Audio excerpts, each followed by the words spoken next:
오늘은 성령 강림 주일입니다. 예수님께서 부활하시고 제자들과 함께 40일을 지상에서 더 보내셨습니다. 그리고 예수님이 승천하신 후에 제자들은 마가의 다락방에 모여 열흘 동안 기도에 힘쓰게 됩니다.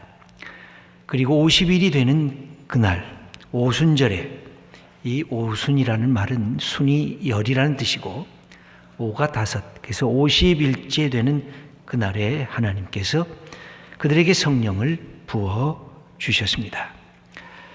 이때 제자들의 모습이 바뀌어지게 됩니다. 예수님의 제자라고 하는 그런 자리에서 이제는 성령의 사람으로 새롭게 태어나게 됩니다. 그래서 성령 강림이란 예수님을 믿는 우리 모두의 축복의 날입니다. 너는 이제부터 성령의 사람이다 하고 하나님께서 우리에게 도장 치신 그 날이기도 합니다. 하나님을 향해서 감히 아바, 아버지라 부를 수 있도록 우리를 초청하신 날입니다. 자랑스러운 하나님의 아들과 하나님의 딸이 되는 축복의 사건입니다. 우리는 예수 그리스도를 믿고 성령의 사람이 되었지만 때론 이 축복을 자주 잊어먹고 살 때가 많습니다. 며칠 전 국민일보가 서울시에서 조사한 종교 응답자 특성표를 보도했습니다. 이 서울시에서 조사한 것에 따르면 서울 시민들은 어떤 종교를 갖고 있는가라는 물음이었습니다. 그 중에 종교가 없습니다라고 대답한 사람이 53.5%, 절반이 약간 넘었습니다. 그리고 천주교인이 9.4%, 불교인이 10.6%, 개신교를 믿는 기독교인이 26.3%였습니다. 천주교인과 불교인이 약 10% 내외였다고 하면 우리 개신교를 믿는 기독교인이 서울 시민 4명 중에 1명 이상이 예수 그리스도를 믿는 기독교인이었습니다. 이 기독교인들은 나이가 10대에서 60대까지 골고루 분포됐습니다. 소득이 적은 사람부터 소득이 많은 사람도 25% 내외에서 그렇게 차이가 나지를 아니했습니다. 서울 시민 중에 4명 중 1명이 예수 그리스도를 믿는다고 하는 이 사실은 다른 어떤 도시보다 높은 수치였습니다. 그렇다고 하면 우리들이 직장에 나가거나 사회에 나가서 예수 믿는 사람들이 이렇게 4명 중 1명이 그리스도인으로 받아들여지고 느껴지고 있는지 하고 묻게 되면 대부분의 많은 그리스도인들은 아닌데요, 나 혼자만 직장에서 예수 믿는 것 같아요 라고 말하는 분들이 많다는 그런 사실입니다. 그건 뭘 뜻할까요? 많은 그리스도인들이 여론조사를 할 때는 나는 그리스도인이라고 말을 하면서도 자기의 삶의 현장에서는 내가 그리스도인이라고 하는 신앙을 감추고 있다고 하는 그런 말입니다. 아마 두 가지 경우일 것입니다. 첫째는 내가 신앙인이라고 말하면 직장에서 손해보는 것 아닐까, 피해당하는 것 아닐까, 그렇게 걱정합니다. 최근에 언론 보도에서 교회 이야기나 기독교에 대한 이야기를 부정적으로 희화화하는 모습을 우리가 보고 있기 때문에 그렇습니다. 두 번째 경우입니다. 내 모습이 그리스도인답지 못한 모습이 나를 그렇게 내가 그리스도인입니다 표현하기가 어렵게 하는 그런 이유가 있습니다. 그리스도인이라고 주장하기에는 좀 창피하고 좀 부끄럽다는 것입니다. 그래서 우리는 때로는 이중적인 신앙의 모습을 그냥 내 삶에 그대로 적용해 버립니다. 교회 나가면 그리스도인답게, 그러나 세상에 나가면 사회인, 세상인답게 사는 것이 더 편하다는 것입니다. 일종의 실용주의적인 사고를 내 삶에서 이것을 이렇게 확대시켜 나간 모습입니다. 그러면 어떻게 될까요? 적당히 스트레스 받으면서 적당히 평안하려고 하는 태도가 우리 그리스도인들의 삶에 들어와져 있습니다. 그렇다고 하면 우리 자신들, 우리 성도님들의 형편은 어떻습니까? 내가 예수님을 믿는다는 것을 알게 모르게 내 삶의 현장에서 이렇게 자연스럽게 표출하고 있습니까? 아니면 속으로 꾹꾹 감추고 있습니까? 이것은 우리의 마음의 상태와도 직결되어 있다고 보여집니다. 여러분, 다르게 우리가 이것을 표현해 보십시다. 내가 예수님을 믿는 것이 내게 감사하고 기쁜 내 삶의 내용이 되고 있습니까? 내가 예수님을 믿는 것이 내가 자랑스러운 내 삶의 가슴으로부터 다가오는 사실입니까? 아니면 부모님 때문에 내가 예수 믿었지. 아니, 아내 등살에 못 이겨서 교회는 나갔지. 그러나 나는 아직 예수님을 믿는 것이 모자라고 부끄럽고, 아직 예수님을 믿는다고 말한다고 하면 뭔가 자격지심이 나를 자꾸만 억눌러서 움츠러드는 것 같은 그런 마음속의 생각과 느낌을 갖고 있는 것은 아닙니까? 2000년 전에 예수님의 제자들은 그렇다고 하면 어떤 모습을 갖고 있었을까요? 당시에 예수님과 함께 있을 때 제자들은 잘 나갔습니다. 왜냐하면 예수님의 인기가 세상에서 절정을 이루었기 때문에 그랬습니다. 모든 사람들은 예수님의 치유 기적과 죄 용서와 예수님의 말씀을 듣고 배우면서 예수님이 메시아다 이렇게 소리치고 뒤따르고 있었기 때문입니다. 정말 예수님의 주위에 수백 명, 수천 명, 아니 수만 명까지 몰려들었습니다. 그래서 내가 예수님의 제자라고 하는 것 그냥 가만히 있어도 자랑스럽고 뽐낼 만한 그런 것이었습니다. 그런데 어느 날 갑자기 철퇴가 떨어졌습니다. 종교 지도자들인 대제사장들과 바리새인들이 예수님을 죽이려고 하는 계략을 꾸며냈습니다. 거기에 권력자들도 가담을 했습니다. 예수님이 드디어 십자가에 달려 비참하게 인생을 마치는 그 모습을 제자들이 옆에서 지켜봤습니다. 예수 믿는 것 허무한 것이구나. 이렇게 우리가 인생을 살아도 되는 것일까? 다시 그들은 원점으로 돌아갔습니다. 그 십자가에 죽으신 예수님의 모습을 보면서 그들은 갑자기 두려워졌습니다. 제자들은 예수 믿는 것이 부끄러워졌습니다. 그리고 이 땅에 저들 혼자만 남은 것 같이 외로워지기 시작했습니다. 제자들 중에 누구도 앞으로 우리가 인생을 이렇게 살아갈 것인가 말하는 사람이 한 사람도 없었습니다. 바로 그 순간에 오늘 본문은 제자들에게 부활하신 모습으로 나타나신 것입니다. 그리고 오늘 말씀을 하십니다. 여러분, 이들이 얼마나 두려워했겠고 그 겁을 먹고 있었는가. 예수님이 제일 먼저 이들에게 하신 말씀은 다른 것이 아니었습니다. 평안하라는 것이었습니다. 너희들에게 샬롬이 있느냐? 얼마나 두려웠고 마음의 평안을 상실하고 있었으면 예수님께서 이 말씀을 하셨을까? 오늘 21절 전반부를 보면 이렇게 기록이 되어 있습니다. 우리 함께 읽어보겠습니다.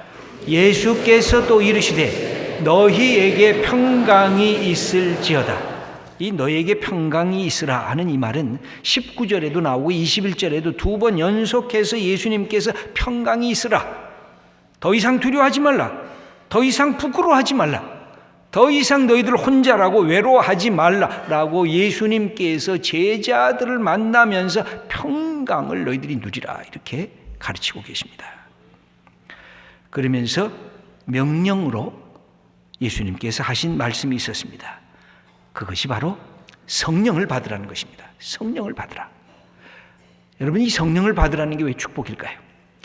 우리 한번 22절 말씀을 읽어보겠습니다.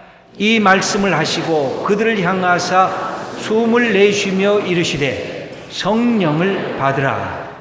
다시 마음의 다짐을 하라는 것입니다. 그동안 보이는 예수의 제자였지만 이제는 보이지 않는 성령의 제자가 되라고 그렇게 가르치고 계십니다. 이 성령을 받으라고 하는 말씀 속에는 굉장히 큰 뜻이 담겨져 있습니다. 그동안 제자들은 보이는 예수님을 뒤쫓았습니다. 예수님을 손으로 만질 수도 있었습니다. 예수님이 직접 하시는 그 말씀을 귀로 들을 수도 있었습니다. 감각적으로 내 몸에 체험하는 그 예수님과 함께 하나님 나라의 운동을 함께 동참했습니다. 그것이 그들에게 기쁨이었습니다. 그런데 이제 예수님께서 하나님 나라로 하나님 앞으로 올라가신다고 하는 말씀을 예수님은 하시면서 제자들에게 마지막으로 주시는 최고의 선물이 바로 이 성령이셨습니다. 내가 너희들에게 성령을 주겠다. 그러므로 성령을 받으라. 성령 충만하라.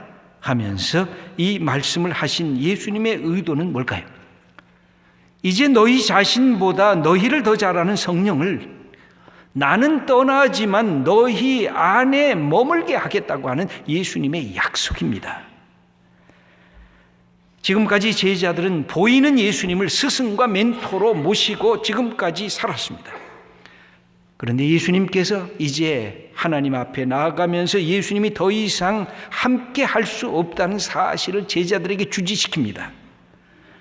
그러면서 보이지 않는 성령님을 보내시면서 이제는 보이는 예수님에게서부터 보이지 않는 성령님으로 너희들이 스승을 삼고 멘토를 삼고 너희들의 인생을 열어가라고 새롭게 가르치고 계십니다. 이게 무슨 뜻일까요? 직접 말씀하시는 예수님이 더 이상 우리와 함께 계시지 아니하신다는 것입니다. 성령님이 이제 너희에게 임할 거니까 성령님의 도움을 받고 성령님이 가르치는 것, 성령님이 깨닫게 하는 것을 너희의 가슴으로 배우라는 것입니다. 성령이란 보이지 않는 하나님의 영이십니다. 그리고 보이는 예수님이 이제 보이지 않는 예수님으로 우리에게 다가오시는 그 모습이 성령님이십니다. 이것은 우리에게 신앙을 다시 훈련시키시는 것인데 제자들을 신앙의 업그레이드를 시키는 것입니다. 여러분, 신앙의 업그레이드, 예수님이 의도하신 바가 뭘까요? 너희들이 그동안 단순하게 내 말을 순종했느냐? 그러면 이제부터는 생각해라. 이제부터는 분별해라. 이제부터는 깨달으면서 순종함으로 성숙된 믿음을 가지라. 그렇게 말씀하고 있는 것입니다. 남에 의한 자기 정체성의 자리에서부터 이제는 진정한 자기가 누구인지를 깨닫는 자기 정체성을 갖고 삶을 살라는 것입니다. 과거는 보이는 예수님께서 앞에서 하나하나를 가르치셨습니다. 앞서 가셨습니다. 야, 이번에는 오른쪽으로 가자. 그러면 함께 오른쪽으로 갔습니다.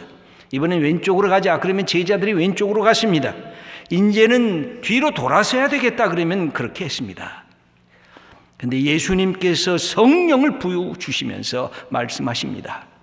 이제 너희들은 내 인생의 해석학을 스스로 지녀야 된다. 인생을 분별할 수 있고 결정할 수 있는 내 인생을 이끌어가는 해석자가 너 자신이 되라는 것입니다. 네 스스로 판단하고 네 스스로 생각하고 네 스스로 결정하면서 가야 되는데 내가 성령을 너희에게 부어주겠다는 것입니다. 그럼 성령이 뭡니까? 성령은 예수님의 말씀을 기억하게 하시는 분입니다. 그 성령의 말씀에 기초해서 판단하라는 것입니다. 그리고 성령께서 돕겠다는 것입니다. 우리가 해야 할 일은 우리가 예수 그리스도를 믿는 순간 성령님께서 우리 안에 거하십니다. 이제는 성령님과 대화해야 됩니다. 성령님에게 질문해야 됩니다. 성령님의 지혜를 우리가 받아야 됩니다. 그래서 내가 지금 시작해야 될 때인지 지금 멈춰야 될 때인지 가늠해야 됩니다. 내가 머물러 있어야 될 때인지 내가 이곳에서 내가 더 앞으로 나가야 할 때인지를 확인해야 하는 것입니다. 성령님께서는 우리에게 생각할 힘을 주십니다. 우리가 선과 악을 분별하는 것 성령님 도움을 통해서 하는 것입니다. 순간적인 것과 영원한 것을 확인할 수 있는 것 그것도 성령님께서 우리에게 가르쳐 주십니다. 옛 것과 새 것을 어떤 차이가 있는 것을 깨달아야 되는 것, 그리고 내가 버려야 할 것과 취해야 할 것이 무엇인지를 성령님께서는 우리에게 가르쳐 주십니다.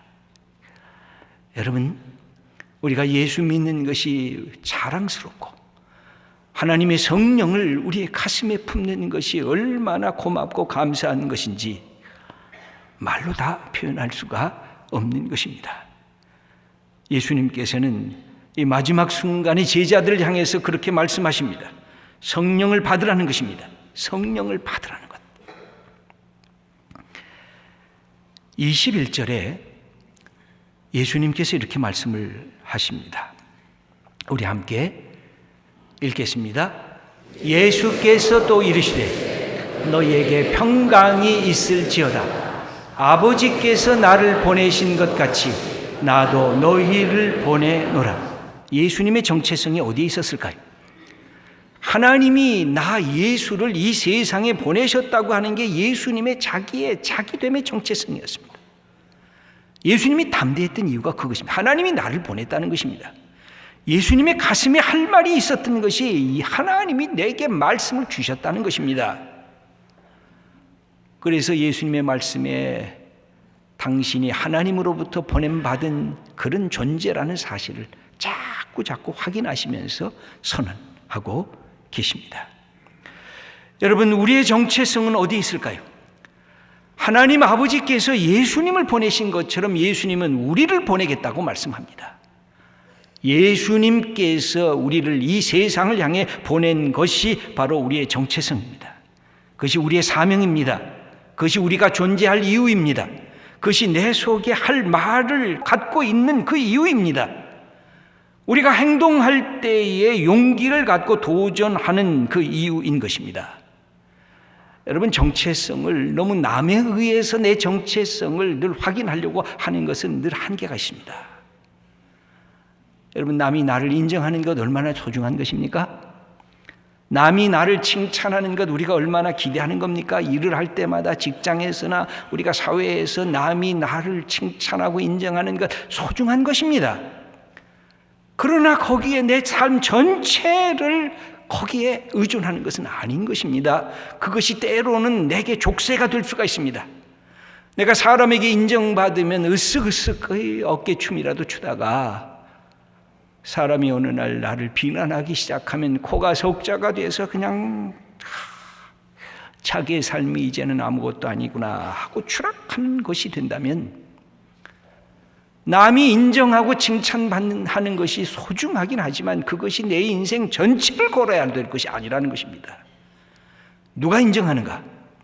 나를 만드신 분, 나를 사랑하시는 분, 내 삶을 이끄시길 원하시는 하나님이 나를 인정하고 내 속에 하나님의 뜻과 사명을 허락해 주시면 그것이 바로 내가 되는 것입니다. 성령을 하나님께서 주신 것은 인생을 남에 의해서 조종받으면서 살지 말고 내가 너 자신의 모습을 아니까 너답게 살라는 것입니다. 네 인생을 네가 성령과 의지하면 성령과 대화하고 성령과 함께 네 인생을 새롭게 열어가라고 예수님께서는 성령을 우리 한 사람 한 사람에게 다 부여해 주셨습니다. 인간은 영적인 동물입니다. 그래서 인간은 어떤 영에 붙잡혀 있는가에 따라서 그가 누구인지가 결정이 됩니다. 어떤 사람은 재물의 영, 돈의 영에 의해서 붙잡힘 받은 사람이 있습니다. 아침에 일어나기만 하면 주문처럼 외우는 것이 돈. 저녁에 자는 순간에도 돈 하면서 재물만을 채우기 위해서 혈안이 되는 그런 인생도 있습니다. 어떤 사람은 권력의 영에 의해 붙잡힘을 받은 사람이 있습니다. 거짓과 수단과 방법을 가리지 않고 권력을 탐합니다. 국민은 뒷전이고 어떻게 하면 내가 권력을 더 많이 잡을까, 정치인들의 행태가 우리 가슴을 아프게 하는 것입니다. 성적인 쾌락의 영에 붙잡힘을 받고 사는 사람도 있습니다. 곳곳에 술 취함이 가득하고 있습니다. 성적인 문란이 판을 치고 있습니다. 여러분, 이것은 사탄과 어둠의 영입니다. 그렇다고 하면 우리가 붙잡힘을 받고 있는 그 영은 우리를 억누르는 영이 아니라 우리를 자유케 하는 영이고 우리를 분별하게 하는 영입니다. 거룩한 영, 성령입니다. 예수님의 영이고 하나님의 영입니다. 이 영을 우리에게 부여해 주시겠다는 것입니다. 우리에게 주시겠다는 것입니다. 그러므로 이 영 안에서 자유를 누리고 사탄과 죄의 권세에서부터 승리하라고 우리들에게 말씀하고 계십니다. 성령이 하시는 일이 뭘까요? 성령이 하시는 일을 성경에서 찾아보면 수십 가지, 수백 가지가 됩니다. 다 말씀드릴 수가 없고 세 가지만 말씀드리려고 합니다. 첫째는 예수님을 믿는 자로 하여금 우리에게 축복 주시는 영인데 너는 하나님의 아들, 하나님의 딸이다. 종이 아니라 자녀로 우리를 불러주십니다. 로마서 8장 16절 말씀을 우리 함께 읽겠습니다. 성령이 친히 우리의 영과 더불어 우리가 하나님의 자녀인 것을 증언하시나니 성령을 받으면 내 영이 사라지는 게 아닙니다. 성령께서 우리의 영과 더불어 하나님의 자녀가 내가 되었구나 하는 사실을 깨닫게 해주신다는 것입니다. 성령은 우리의 영과 더불어 생각하게 하시고 판단하게 하시고 분별하게 하시고 행동하게 하시는 분이십니다. 어떤 것을 우리에게 주실까요? 성령은 예수님을 기억하고 예수님의 말씀을 깨닫게 하시는 영입니다. 요한복음 14장 26절 말씀을 읽겠습니다. 보혜사 곧 아버지께서 내 이름으로 보내실 성령, 그가 너희에게 모든 것을 가르치고 내가 너희에게 말한 모든 것을 생각나게 하리라. 성령께서 우리에게 가르치신다는 것입니다. 우리를 깨닫게 하시고 예수님의 지혜를 내 것으로 받게 하신다는 것입니다. 성령의 도우심을 우리가 받아야 됩니다. 세 번째입니다. 성령은 세상을 이기는 용기와 능력을 주시는 영입니다. 요한복음 16장 33절 말씀을 읽겠습니다. 이것을 너희에게 이르는 것은 너희로 내 안에서 평안을 누리게 하려 함이라. 세상에서는 너희가 환난을 당하나 담대하라. 내가 세상을 이겼노라. 세상은 힘들고 어렵지만 담대하라. 두려워하지 말라. 내가 세상을 이겼으니 예수님의 이 생명과 부활의 능력을 이 땅에서 성령과 함께 누리면서 살아가라고 우리들에게 부탁하십니다. 사랑하는 귀한 성도 여러분, 하나님께서 우리에게 주신 최고의 선물이 예수님이시고 예수님께서 하늘로 올라가시면서 우리에게 주신 최대의 선물이 바로 성령님이십니다. 여러분, 성령님과 대화하셔야 돼요. 성령님과 질문하셔야 돼요. 성령님을 통해서 지혜와 분별력을 받으셔야 돼요. 지혜가 모자라면 하늘의 지혜를 달라고, 마음이 불안하면 세상이 주지 못하는 평안을 허락해 달라고, 용기가 부족하면 담대함을 달라고, 믿음이 흔들리면 굳건한 믿음을 주옵소서라고 성령님께 간구하셔야 돼요. 예수 믿는 것이, 예수님 사랑하는 것이 내 기쁨이 되고 예수님 자랑하는 것, 성령님 안에 있다는 것이 우리의 자랑이 되는 것, 그게 복음의 축복이고 바로 그런 사람이 전도할 수가 있고 그런 사람이 선교할 수가 있고 그런 사람이 예수님의 증인이 될 수가 있는 것입니다. 사랑하는 성도 여러분, 예수 믿는 것 자랑스러워하세요. 예수님께서 우리에게 성령을 주신 것, 내가 성령의 사람이 되었구나. 여러분, 예수님의 제자라고 하는 그 틀에서 한 걸음 더 나가야 돼요. 이제 성령의 사람, 내가 성령과 더불어 이 땅을 새롭게 살아가는 그런 복된 하나님의 자녀들 다 되시기를 축원합니다.